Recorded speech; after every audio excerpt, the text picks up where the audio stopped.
Sirens throughout the day have taken people down to the bunkers to flee for cover. Religion-based conflict is continuing to increase worldwide. We've seen the radicalism and resentment that religious intolerance can breed, and we've seen it spill over and undermine peace-building efforts across the world. Countries where people of different types of religions and belief once lived side by side in peace have become increasingly unstable as those freedoms have been threatened.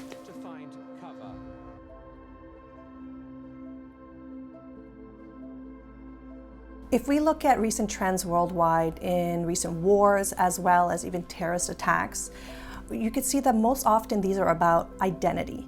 And since this majority group feels threatened by a minority group or vice versa. And unfortunately, it's the women and minorities that often feel the devastation of these conflicts. Freedom of religion or belief is good for peace-building efforts because of the simple fact that religious intolerance breeds violence. 88% of international religious terrorist groups originate in one religion or religiously oppressive countries. Countries with religious restrictions experience 13 times as many religious terrorist attacks as more free countries. States that enforce blasphemy laws experience almost 6 times as many religious terrorist attacks as states where such laws don't exist. Restricting people of different religions and beliefs limits social development, progress, and even potential.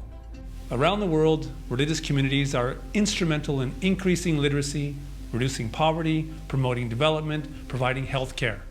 Religious organizations step in and meet local needs that provide stability and can diminish some of the factors that lead to violence and terrorism. Respect for freedom of belief is based on the human dignity of each person, regardless of who they are. When a person's beliefs are restricted, it can alienate them, causing them to go underground.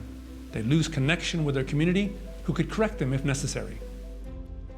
In open, religiously free societies, extremists will have their views challenged, and they will have to defend them in the marketplace of ideas instead of with violence.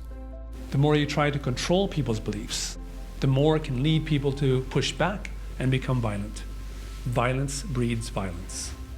Cultural and religious identities are often interconnected.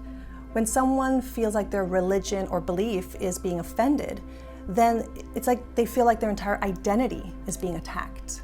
We need to help people when they feel like their identity is being threatened, to encourage them to be able to discover common human denominators, even in the most extreme differences.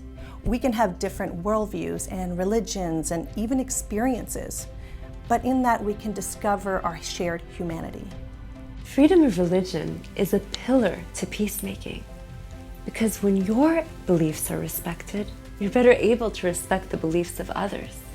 When you're able to say that we, as a community or a nation, value the fabric of diversity.